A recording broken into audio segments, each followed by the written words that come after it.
नमस्कार दर्शक बंधु मु शिव प्रसाद टेच इन ओडिया चैनल को आपण मानक स्वागत। कौन रही आज पाणीपाग खबर आसतु से विषय जानिबा।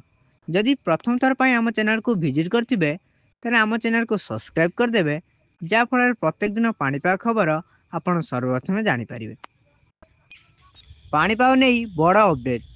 स्पष्ट लघुचाप उड़ीसा मध्य देई पश्चिम उत्तर पश्चिम दिगरे गति करिब।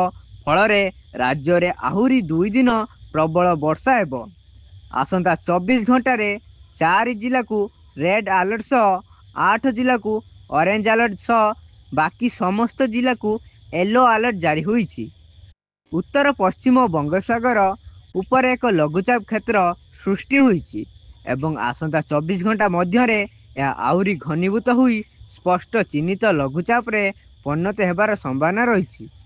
यही पश्चिम उत्तर पश्चिम दिग को गति करिब बुली आशंका रही। फलस्वरूप राज्य रे आहुरी 2 दिन धरी प्रबल वर्षा हेबार संभावना रही, जहाँकि बन्या परिस्थिति सृष्टि करिपारे। एही परिस्थिति रे मौसुमी सक्रियता आहुरी तीव्र होइतिबारु राज्य रे 4टी जिला यथा सुंदरगढ़, झारसुगुड़ा, संबलपुर और देवगढ़ जिला को रेड अलर्ट जारी करा जायछि। ए सबु जिले में अत्यधिक प्रबल वर्षा हो पारे एवं बन्या परिस्थिति सृष्टि हो पारे।